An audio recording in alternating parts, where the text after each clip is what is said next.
Hello everyone, welcome to EW classes. My name is Vashishtha. आज हम लेकर आए हैं क्लास 11 का एक नया chapter motion in a plane. इसके पहले आप सभी ने motion in a straight line पढ़ा होगा, ठीक है। अब हम पढ़ेंगे motion in a plane. Okay, तो चलिए शुरुआत करते हैं। चैप्टर क्या है हमारा? Motion in a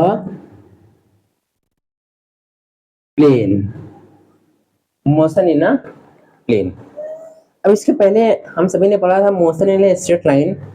straight line मतलब कि आपका जो मोशन हो रहा था, या फिर आप उसको चैप्टर बोल सकते हो motion in a one dimensional.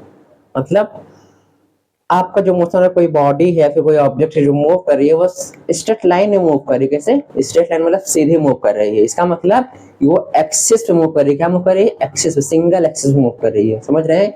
लेकिन जब आप मोशन इन प्लेन पढ़ेंगे तो मोशन इन प्लेन मतलब जैसे बोर्ड आपका एक प्लेन है, तो बोर्ड में एक्स एक्सिस वाई एक्सिस मतलब आप टू एक्सिस में मूव करेंगे, तो इसी को आप बोलेंगे motion in a plane. Straight line में आप कैसे मूव कर रहे थे? स्ट्रेट लाइन में आप सिंगल एक्सिस में मोशन कर रहे थे, उसको बोलते थे स्ट्रेट लाइन। लेकिन मोशन इन प्लेन में आप जो मोशन रहेगा आपका वो टू एक्सिस में रहेगा, मतलब टू डायमेंशनल आप बोल सकते हैं। इसी को आप बोल सकते हैं, तो बोल सकते हैं motion in a two dimensional. Okay, समझ रहे हैं? ठीक है। जैसे सिंपल समझिए, मोशन इन स्ट्रेट लाइन है। मोशन इन स्ट्रेट लाइन कैसा होता है? जैसे देखिए, ये कंडीशन है। ये जैसे आपकी ट्रेन होती है। ट्रेन क्या होती है? ट्रेन ट्रेन अपने एक स्ट्रेट ट्रैक पे चलती है। ट्रेन जो होती है कैसे? एक स्ट्रेट ट्रैक मतलब अपने सीधी पर ड्रिफ्ट चलती है। तो ट्रेन का जो मोशन है वो कैसा है? स्ट्रेट लाइन मोशन है। इसका मतलब ये सिंगल एक्सिस मूव कर रही है, सीधे एक ही लाइन में मूव कर रही है। तो उसको क्या बोलेंगे? Motion in straight line. अब मोशन इन प्लेन किसको बोलेंगे? जैसे दीवार होती है, दीवार में छिपकली जब चलती है, दीवार पर जब छिपकली चलती है तो छिपकली जो होती है आपकी, वो एक्स और वाई दोनों एक्सेस चलते हैं। मतलब आप देखेंगे, जैसे मान लीजिए आप ये बोर्ड है, आपको मानो दीवार है, ठीक है। अगर छिपकली चलेगी, मान लीजिए डायरेक्शन छिपकली चलेगी ऐसे की ऐसे जा रही है, तो देखो एक्स तो जा भी रही है, वाई भी जा रही है। मतलब जैसे आप कह सकते हैं कि ये रहा आपका एक्स एक्सिस और ये रहा आपका वाई एक्सिस, ठीक। जब छिपकली दीवार में चलती है तो वो छिपकली का मोशन कुछ इस तरीके से होता है। तो अगर आप देखेंगे तो एक्स में भी चल रहा है, वाई में चल रहा है, मतलब ये एक प्लेन में चल रहा है। क्या? एक प्लेन में चल रहा है। देखिए, ये एक्स वाई प्लेन में चल रहा है। समझ रहे हैं? ठीक है, चलिए देखते हैं। हाँ, थोड़ा सा देखिए इधर। अब इसमें अगर आप देखेंगे, कोई ऑब्जेक्ट है तो वो सिंगल एक्सिस में चलेगा। अब जब इसमें चलेगा तो वो एक प्लेन में चलेगा। जब वो प्लेन में चलेगा तो एक्स एक्सिस के अलांग उसकी जो भी क्वांटिटी होंगी अलग होंगी। जैसे एक्स एक्सिस के अलांग इसका डिस्प्लेसमेंट अलग होगा, वाई एक्सिस के अलांग इसका डिस्प्लेसमेंट अलग होगा। अभी तक आप जब स्ट्रेट लाइन में पढ़े थे तो स्ट्रेट लाइन में एक ही डायरेक्शन में मोशन होता था, तो उसमें कोई भी दिक्कत नहीं होती थी। लेकिन अब जब आप प्लेन में पढ़ेंगे, तो जब आप प्लेन में पढ़ेंगे तो प्लेन में ये जैसे ये यहाँ कोई भी ऑब्जेक्ट, मान लीजिए आपकी लेजर थी, छिपकली वो यहाँ से मूव करती हुई ऐसे गई, तो एक्स एक्सिस में इसका डिस्प्लेसमेंट क्या है, वाई एक्सिस में इसका डिस्प्लेसमेंट क्या है, एक्स एक्सिस में इसकी वेलोसिटी क्या है, एक्स एक्सिस में इसकी एक्सेलरेशन क्या है, वाई एक्सिस में इसकी वेलोसिटी एक्सेलरेशन क्या है, दोनों में अलग रहेगा, डिफरेंट रहेगा। समझ रहे हैं? मतलब प्लेन में आने पे एक्स और वाई एक्सिस में सारी क्वांटिटी क्या हो जाएंगी? डिफरेंट हो जाएंगी। इसकी वजह से इनके अलग टर्म्स हो जाएंगे। ओके, तो चलिए देखते हैं।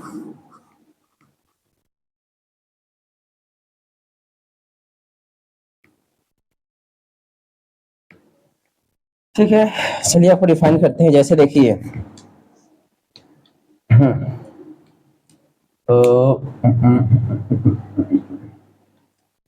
ठीक है, तो चलिए देखते हैं। मान लीजिए आपका कोई प्लेन है, ठीक है, ये कोई प्लेन है। आपने यहाँ से और इसको ओरिजिन बोल दिया, और इसको मान लिया आपने एक्स एक्सिस, और इसको बोल दिया आपने वाई एक्सिस। यहाँ कोई ऑब्जेक्ट है, अभी कोई ऑब्जेक्ट है यहाँ पे, ठीक है। अगर यहाँ पर कोई ऑब्जेक्ट है आपका, ठीक, मान लीजिए यहाँ पर कोई ऑब्जेक्ट है। अब इस ऑब्जेक्ट में अगर आप देखेंगे, इस चलिए पोजीशन वेक्टर आप डिफाइन कर लीजिए, ये मान लीजिए इसका पोजीशन वेक्टर है ये। अभी मैं आपको बताऊंगा पोजीशन और डिस्प्लेसमेंट वेक्टर होता क्या है, पोजीशन वेक्टर और डिस्प्लेसमेंट वेक्टर क्या होता है, ठीक है।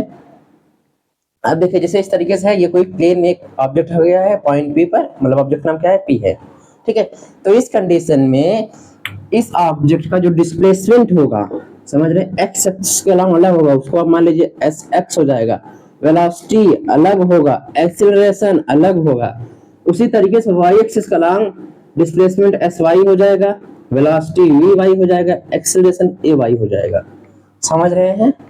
अभी डिस्प्लेसमेंट, वेलोसिटी, एक्सीलरेशन आप पीछे पढ़ चुके हैं, मोशन इन स्ट्रेट लाइन, और ये सारी चीजें बेसिक्स है। क्या है बेसिक, वो आपको पहले से तैयार होगा, ठीक है। समझ रहे हैं। इसका मतलब अब जो हमारा ये दो कंपोनेंट में बट गए हैं, मतलब एक्स एक्सिस के अलोंग अलग वेलोसिटी एक्सीलरेशन होगा, डिस्प्लेसमेंट होगा, और वाई एक्सिस के अलोंग अलग होगा। समझ रहे हैं। लेकिन ऐसा स्ट्रेट लाइन नहीं होता था, लेकिन क्योंकि स्ट्रेट लाइन में सिंगल एक्सिस में मोशन होता था, तो इसकी वजह से जो भी वेलोसिटी एक्सेलेरेशन होता था वो सभी के लिए होता था। समझ रहे हैं, ठीक है।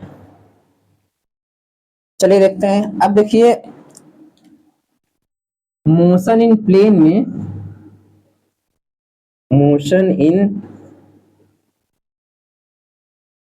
प्लेन में आप बोल सकते हैं इनमें इन्वॉल्व टू एक्सिस, इसमें टू एक्सिस होते हैं, इन्वॉल्व टू एक्सिस। समझ रहे हैं, ठीक है। अब अगर आप देखेंगे इसमें हम जो भी टर्म्स पढ़ेंगे, हम पढ़ेंगे general two dimension, general two dimension, और हम पढ़ेंगे प्रोजेक्टाइल मोशन। क्या पढ़ेंगे, प्रोजेक्टाइल मोशन। नेक्स्ट हम पढ़ेंगे सर्कुलर मोशन, सर्कुलर मोशन के बारे में, ठीक है। फिर हम पढ़ेंगे रिलेटिव मोशन। क्या पढ़ेंगे, रिलेटिव मोशन। अब रिलेटिव मोशन हम लोगों ने मोशन इन स्ट्रेट लाइन में भी पढ़ा है, तो उसी तरीके से रिलेटिव मोशन हम इस मोशन इन प्लेन में भी पढ़ेंगे, रिलेटिव मोशन, जिसमें हम देखेंगे रिवर बोट प्रॉब्लम के बारे में पढ़ेंगे, रिवर बोट, इस पर फोकस करेंगे। रेनमैन प्रॉब्लम पढ़ेंगे, रेनमैन, और हम पढ़ेंगे फ्लैग पोल वगैरह, इस प्रॉब्लम को पढ़ेंगे, ठीक है। समझ रहे हैं। ज्यादातर आपका इस चैप्टर में फोकस रहेगा प्रोजेक्टाइल मोशन, क्योंकि काफी इंफॉर्मेशन आपको प्रोजेक्टाइल मोशन के बारे में मिलेगा इस चैप्टर में, ठीक है। तो ये रहा आपका चैप्टर के ओवरव्यू, इसके बारे में हम क्या क्या पढ़ेंगे, ठीक है। चलिए इसके बाद हम आपको बताएंगे पोजीशन वेक्टर और डिस्प्लेसमेंट वेक्टर होते क्या है, ओके। स्क्रीनशॉट ले लीजिए।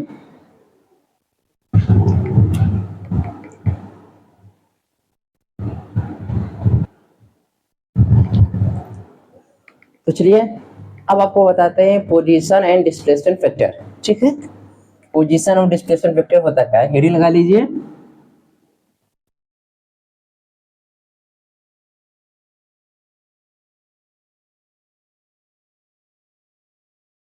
पोजीशन एंड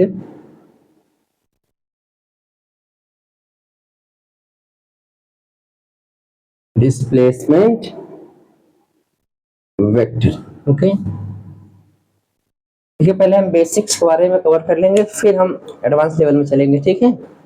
चलिए हम देखते हैं पोजीशन वेक्टर होता क्या है। जैसे पहले हम आपको स्ट्रेट लाइन को बताएंगे कि कैसे हमने स्ट्रेट लाइन में पढ़ा था, फिर आपको मैं प्लेन के बारे में बताऊंगा, ओके। तो देखिए जैसे मान लीजिए आपकी कोई एक्सिस है, ये आपकी कोई एक्सिस है, आपने इस एक्सिस में मान लीजिए किसी भी डिस्टेंस मेजर करने के लिए आप एक रेफरेंस पॉइंट मानते हैं, किसके रेस्पेक्ट में आप उसको मेजर कर रहे हैं। तो रेफरेंस पॉइंट हम लोग हमेशा ओरिजिन को ही मानते हैं, ठीक है। तो हम मान लेते हैं कि रेफरेंस पॉइंट है जिसको हम इसलिए लाइन है, इसलिए लाइन पे हम जीरो दिखाते हैं, ठीक है। यहाँ से मानते हैं ये 1 2 3 थोड़ा बड़ा कर दें।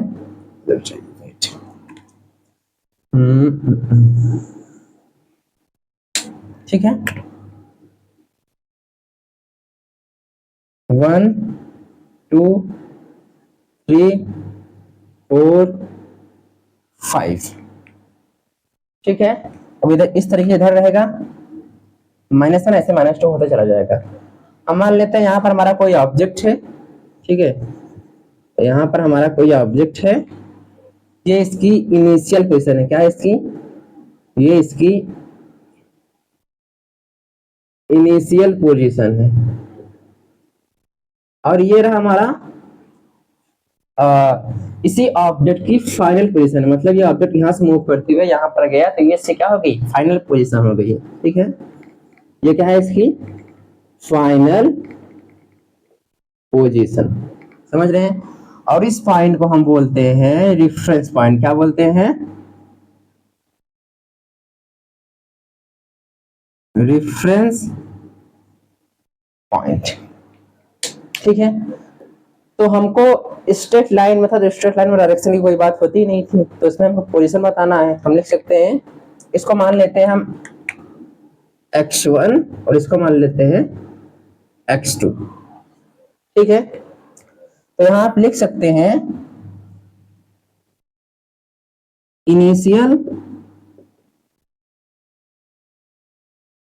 पोजीशन ऑफ ऑब्जेक्ट में पार्टिकल लिख लीजिए, जो आपकी मर्जी। ऑब्जेक्ट क्या है आपका? x1 है। क्या है?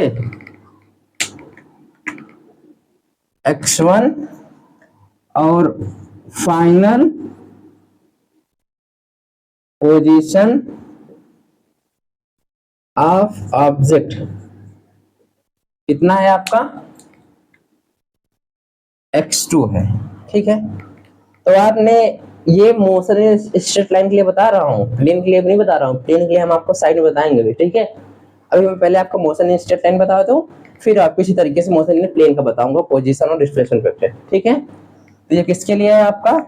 ये है आपका ये स्ट्रेट लाइन के लिए हम आपको बता रहे हैं। ठीक है, तो आपने पोजीशन तो डिफाइन कर दिया, x1 x2 बता दिए। इनिशियल पोजीशन x1 है और फाइनल पोजीशन क्या है? x2 है। तो डिस्प्लेसमेंट आप कैसे निकालते थे? तो आप लिख सकते हैं, डिस्प्लेसमेंट कैसे निकालेंगे? डिस्प्लेसमेंट कैसे निकालते थे आप? डिस्प्लेसमेंट होता क्या था? फाइनल पोजीशन माइनस में इनिशियल पोजीशन। तो डिस्प्लेसमेंट को हम s से दिखाते थे, तो s लिखते हैं। फाइनल पोजीशन क्या है? x2 माइनस में इनिशियल पोजीशन क्या है? x1। ठीक है, तो आप लिख सकते हैं x2 की वैल्यू यहाँ से क्या है? 4, x1 की वैल्यू -2। तो यहाँ से आपको s मिलेगा, s बराबर में 2 यूनिट बोल दीजिए, चाहे आप 1 यूनिट बराबर 1 मीटर मान लेंगे तो ये 2 मीटर हो जाएगा। तो आपने स्ट्रेट लाइन में इस तरीके से आप पोजीशन बता सकते हो और डिस्प्लेसमेंट बता सकते हैं। अब यही तरीका जब आप प्लेन में पढ़ेंगे तो प्लेन में डिफरेंट हो जाएगा। ठीक है, इस तरीके से हम प्लेन में नहीं बताएंगे, मतलब थोड़ा सा यही लगेगा रूल वगैरह, बाकी प्लेन में फर्क हो जाएगा। जैसे देखिए, मान लीजिए कोई आपका प्लेन है।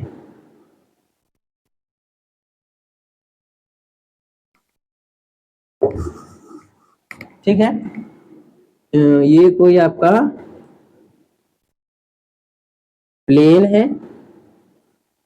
ठीक है, अब अक्सर हम मान लेते हैं, इसको मान लीजिए। ठीक है, अब ये कोई आपका प्लेन है, प्लेन में यहाँ कोई पॉइंट P पर, कोई पॉइंट P है, यहाँ पर कोई ऑब्जेक्ट है। आपको इस ऑब्जेक्ट की पोजीशन बतानी है। ठीक है, समझ रहे हैं? आपको अगर इस ऑब्जेक्ट की पोजीशन बतानी है, तो अगर इस सिंपल सा अगर स्ट्रेट लाइन में होता तो आपसे बोला जाता कि +2 यूनिट आगे जाइए, तो आप आगे चले आते। -2 यूनिट बोलते तो -2 यूनिट आप पीछे चले जाते।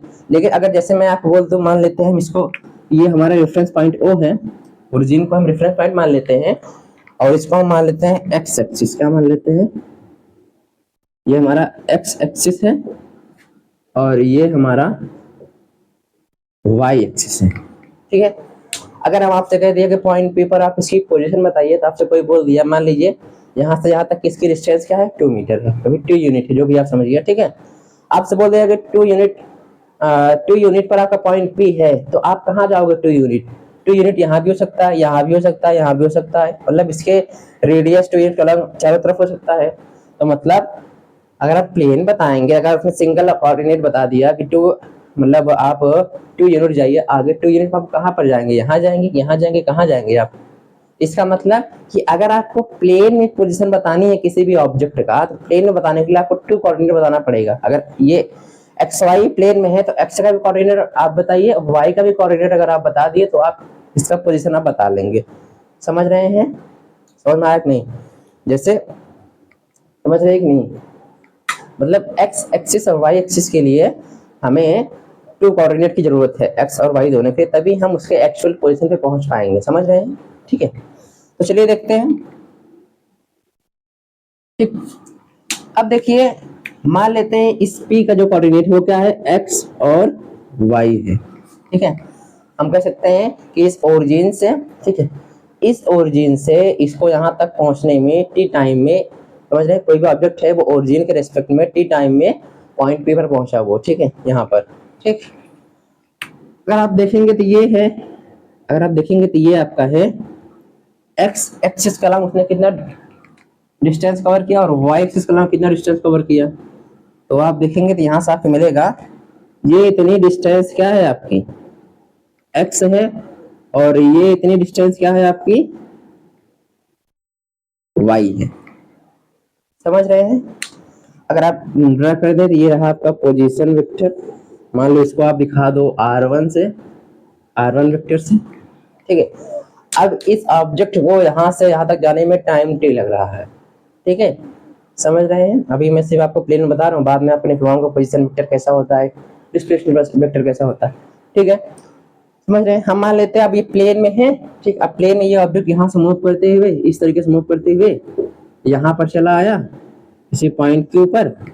ठीक है, अभी ये ऑब्जेक्ट यहाँ से मूव करते हुए पॉइंट के ऊपर चला गया। ठीक, अब इस पॉइंट के ऊपर हमको इसका पोजीशन बताना है, तो हम मान लेते हैं जब आपका ऑब्जेक्ट यहाँ से यहाँ गया, तो अब जो एक्स एक्सिस में वो चला, तो वो चला है डेल एक्स। क्या चला है? Del X. क्या चला? Del X. चलिए हम कैपिटल माने, कैपिटल मानते हैं, एक्स ये चला है डेल एक्स। समझ रहे हैं? अब देखिए वाई में यहाँ था, लेकिन वाई में भी तो चला है ना, तो वाई में कितना चेंज आया, जितने वाई में चला इसको मान लेते हैं डेल वाई। तो देखिए ये डेल वाई में भी चला है। ठीक है, तो डेल वाई में कितना चला है, ये चला है। ठीक, ओके, ठीक है। अब देखिए यहाँ से यहाँ तक आने में इसको टाइम टी लगा, और यहाँ से यहाँ तक जाने में इसको टाइम इंटरवल जो लगा वो डेल टी लगा। क्या समझ रहे हैं? यहाँ से यहाँ तक जाने में इसको जो टाइम लगा वो क्या लग रहा है, डेल टी लग रहा है। ठीक, अगर आप देखेंगे इसका कोऑर्डिनेट बताना हो, क्यू का, क्यू का कोऑर्डिनेट दिखाने के लिए एक्स एक्सिस में कितना चला है, क्यू का कोऑर्डिनेट बताने के लिए आप क्या करोगे, एक्स एक्सिस में जितना चला होगा वो, और वाई एक्सिस में जितना चला होगा वही आप कोऑर्डिनेट बताओगे। तो यहाँ कितना है, एक्स ये चला है और ये डेल एक्स है, डेल एक्स है, तो कोऑर्डिनेट का जाएगा एक्स प्लस डेल एक्स, और वाई में क्या चला है, वाई प्लस डेल वाई। तो आपको यहाँ से मिलेगा क्यू का कोऑर्डिनेट क्या मिलेगा, लिख सकते हैं आप, लीजिए X plus del X comma Y plus del Y. ठीक है, दिख नहीं रहा होगा, वेट वेट, ठीक है, देखिए क्यू का आप जान लीजिए, क्यू का कोऑर्डिनेट क्या रहेगा, इधर लिख देते हैं क्यू का, चलो यही लिख देते हैं, क्यू का लिख देते हैं X plus del X comma Y plus del Y. ठीक है, ये क्यू का कोऑर्डिनेट है। समझ रहे हैं? अब चलो हम पोजीशन बताते हैं, position vector of point P, या फिर initial position vector of point P और position vector of point Q. अब ये रहा इसका इनिशियल पोजीशन और वो रहा उसका फाइनल पोजीशन। इनिशियल पोजीशन क्या है, पी है, फाइनल पोजीशन क्या है, क्यू है। लिख दीजिए पोजीशन वेक्टर ऑफ पी। अब चलो इसका पोजीशन वेक्टर हम मान लेते हैं क्यू का, ये मानते हैं R2, क्या मानते हैं, R2। ठीक है, डिस्प्लेसमेंट कैसे मिलेगा आपको? डिस्प्लेसमेंट मतलब कि दोनों पॉइंट के बीच की सबसे सबसे छोटी दूरी, वही डिस्प्लेसमेंट होता है। इसका मतलब कि यहाँ से एक स्ट्रेट लाइन जाएगी, वो आपको डिस्प्लेसमेंट देगी पी और क्यू से, या आपको डिस्प्लेसमेंट देगी। इसको आप मान लीजिए डेल आर वेक्टर, ठीक है, ये आपका डिस्प्लेसमेंट है। ठीक, तो पोजीशन वेक्टर ऑफ पी क्या रहेगा आपका? r1 वेक्टर है, ठीक है। इसको आप वेक्टर फॉर्म में लिख सकते हो, क्या लिख सकते हो? एक्स आई कैप प्लस में वाई जे कैप, समझ रहे हैं? उसी तरीके से आप निकाल सकते हैं position vector of Q. Q का पोजीशन वेक्टर निकाल सकते हैं, कैसे निकाल सकते हैं? तो क्यू का देखिए कोऑर्डिनेट क्या है, ये है, और आपने माना क्या है R2 बना है, तो R2 की वैल्यू क्या हो जाएगी आपको? मिलेगी x plus del X I cap, नीचे लिख देते हैं, रुक जाइए साइड में आपने लिखेगा, लिख दीजिए R2 होगा, वेक्टर लिख सकते हैं x प्लस डेल एक्स। अब देखिए वेक्टर फॉर्म के लिए आपको आई कैप जे कैप दिखाना पड़ेगा, प्लस में आगे क्या है, दूसरा कोऑर्डिनेट क्या है वाई एक्सिस पे, y plus del Y J cap, समझ रहे हैं? तो पोजीशन वेक्टर तो आपने बता दिया, पी पॉइंट का भी, क्यू पॉइंट का भी। अब आपको बताना है डिस्प्लेसमेंट वेक्टर। क्या बताना है? Displacement vector. तो देखिए डिस्प्लेसमेंट वेक्टर, ठीक है, समझ रहे हैं? चलिए डिस्प्लेसमेंट वेक्टर इधर इधर बता देते हैं, ठीक, इसको इरेज कर देते हैं, नोट कर लीजिए, ठीक, नोट कर लिए। देखिए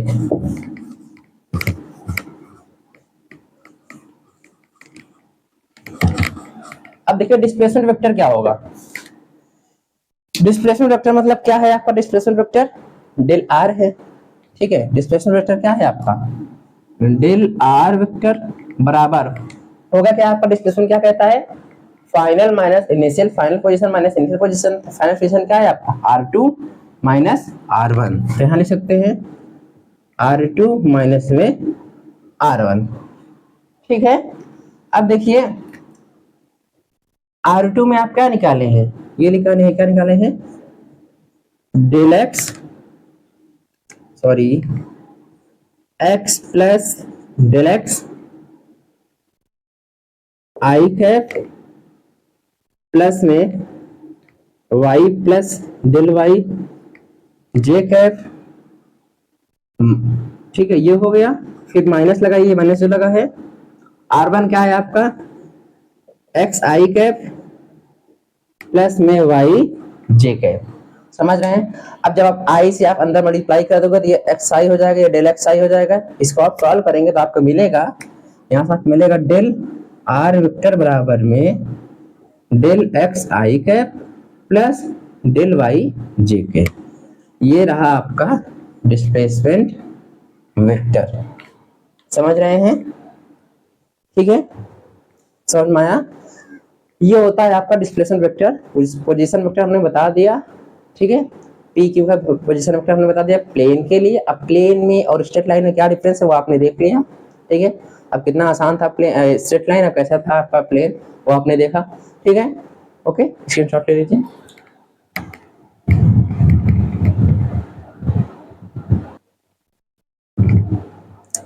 अब देखिए ये रहा आपका क्वेश्चन, ठीक है। क्या है आपका? Initial and final position of a particle moving in a plane R2 और 2, -3 and 8, 5। Position vector of particle initial and final position, मतलब हमको पोजीशन वेक्टर निकालना है इनिशियल पोजीशन का और फाइनल पोजीशन का, और हमें डिस्प्लेसमेंट निकालना है पार्टिकल का, और क्या निकालना है हमें? उसका मैग्नीट्यूड। तो अगर आप देखेंगे ये था आपका प्लेन, ठीक है। इस तरीके से आप इसके लिए बना सकते हैं। देखिए ये रहा आपका प्लेन, ठीक है। अब मान लीजिए यहाँ कोई पॉइंट आपका P है, ये ओरिजिन है आपका, ठीक। अब इसका कोऑर्डिनेट दिया गया है, क्या दिया है? 2, -3, और यहाँ कोई पॉइंट Q है, इसका कोऑर्डिनेट दिया गया कितना? 8,5। समझ रहे हैं? आपको पोजीशन वेक्टर बताना है दोनों का, और इनका डिस्प्लेसमेंट वेक्टर बताना है। डिस्प्लेसमेंट, ये जो आपने डेल आर निकाला था वो बताना है। ठीक है, तो आप लिख सकते हैं, कैसे लिखेंगे? ठीक है, चलिए देखते हैं। लिख सकते हैं position vector of initial position, initial of particle. जो भी पार्टिकल है, क्या है आपका 2,-3। ये देखिए 2,-3। तो मान लेते हैं इसका पोजीशन वेक्टर क्या है, r1 मान लीजिए। यहाँ से क्या मान लीजिए, r1 वेक्टर मान लीजिए, और इसका मान लो यहाँ से r2 वेक्टर। तो आपको यहाँ से मिल जाएगा r1 वेक्टर बराबर में 2 है तो ये 2i कैप हो जाएगा, माइनस है तो -3j कैप। समझ रहे हैं? इसी तरीके से आप निकाल सकते हैं पोजीशन वेक्टर ऑफ, लिख सकते हैं पोजीशन वेक्टर ऑफ पार्टिकल। आप कहाँ पर हो, जब 8,5 पर हो, तो आपने क्या माना है, r2 माना है पोजीशन वेक्टर। तो r2 वेक्टर बराबर में 8i कैप प्लस में 5j कैप। समझ रहे हैं? पोजीशन वेक्टर तो आपने दोनों बता दिया, ये वाला क्वेश्चन तो सॉल्व हो गया। अब आपको बताना है displacement of a particle. Particle का डिस्प्लेसमेंट बताना, मतलब डिस्प्लेसमेंट वेक्टर में बताना है। इसका मतलब डेल आर बताना है। तो हमने फार्मूला निकाला था डिस्प्लेसमेंट वेक्टर का, क्या निकाला था, डेल आर वेक्टर बराबर में r2 वेक्टर माइनस में r1 वेक्टर, यही निकाला था। तो इस पर हम रख सकते हैं r2 वेक्टर क्या दिया है, 8i cap 5j cap minus में r1 वेक्टर क्या दिया है, 2i cap minus 3j cap. ठीक है, अब 8i cap plus 5j cap minus 2i cap plus 3j cap. अब देखिए, अगर 8 में 2 सब्ट्रैक्ट करेंगे आपको मिलेगा 6i cap 5 plus 3 8j cap. तो आपको डिस्प्लेसमेंट वेक्टर क्या मिला, आपको 6i cap plus 8j cap. अब आपको इसका मैग्नीट्यूड पूछा, किसका, डिस्प्लेसमेंट वेक्टर का। तो मैग्नीट्यूड निकालना आप जानते ही हैं, कैसे निकालेंगे, चलिए देखते हैं, इरेज कर देते हैं। ठीक है, नोट कर लीजिए।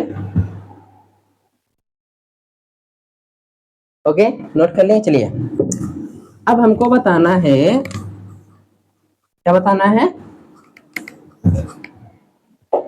ठीक है, अब हमको बताना है, देखो अभी हमको मिला था ना डेल आर वेक्टर में क्या मिला, 6i के प्लस 8j के, यही मिला था। अभी हमको बताना क्या है, इसका मैग्नीट्यूड। तो मैग्नीट्यूड कैसे निकालेंगे, डेल आर वेक्टर का मैग्नीट्यूड निकालना है। तो ये हो जाएगा रूट में 6 का स्क्वायर 8 का स्क्वायर। आपको डेल आर का जो मैग्नीट्यूड मिलेगा वो मिलेगा, ये हो जाएगा 36 प्लस 64, बाहर आपको मिलेगा 10। ठीक है, 10 यूनिट। समझ रहे हैं? इस तरीके से आप क्वेश्चन को सॉल्व करेंगे। ओके, ठीक, नोट कर लीजिए।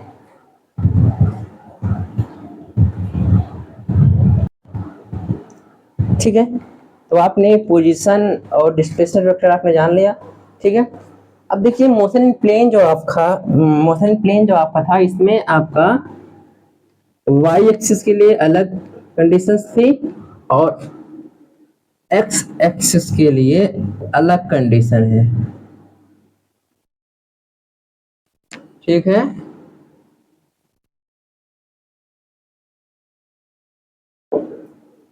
समझ रहे हैं? मतलब y एक्सिस का डिस्प्लेसमेंट अलग, वेलोसिटी भी अलग, एक्सीलरेशन भी अलग हो जाएगा, और x एक्सिस का भी डिस्प्लेसमेंट अलग, एक्सीलरेशन अलग, और वेलोसिटी अलग। तो जब आपके equations of motion, Newton equation of motion जो बनती थी, वो भी x और y एक्सिस के लिए अलग अलग हो जाएंगे। ठीक है, मतलब अब यहाँ से इनका हो गया बंटवारा। ठीक है, तो vx ux plus ax t first equation का बनता था। ठीक है, फिर आपका था ये S x you x T plus 1/2,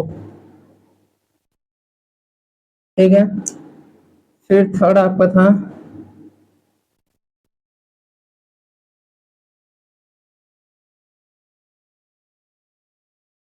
ठीक है, समझ रहे हैं। इसी तरीके से आपका इसका ही बनेगा, इसका क्या बनेगा, V Y Q Y plus A Y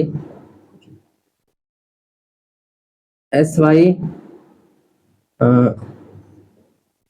U Y T plus 1/2 A Y T square. Okay, तो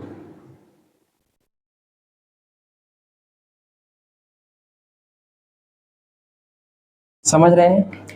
मतलब मोशन इन प्लेन जब आप पढ़ेंगे तो मोशन जो होगा, जो भी आप इक्वेशन आप बनाते थे वो टू पार्ट में डिवाइड होगी। क्यों डिवाइड हो गई, क्योंकि अब जो आपका मोशन हो रहा है वो टू एक्सिस में हो रहा है। एक्स एक्सिस के लिए अलग अलग क्वांटिटीज के लिए एक्स एक्सिस में अलग क्वांटिटीज की वैल्यू होगी और वाई एक्सिस में अलग क्वांटिटीज की वैल्यू होगी। मतलब कि अगर आप किसी भी ऑब्जेक्ट को फेंकते हो एयर में तो एक्स एक्सिस में वो अलग डिस्टेंस कवर करता है, वाई एक्सिस में अलग कवर करता है। समझ रहे हैं, ठीक है। इसी में बेस्ड आपको बताया जाएगा। अब आपको बताया जाएगा प्रोजेक्टाइल मोशन, ठीक है। तो नेक्स्ट लेक्चर में हम प्रोजेक्टाइल मोशन में कवर करेंगे। ओके, तो आज के लिए इतना ही। Thank you very much.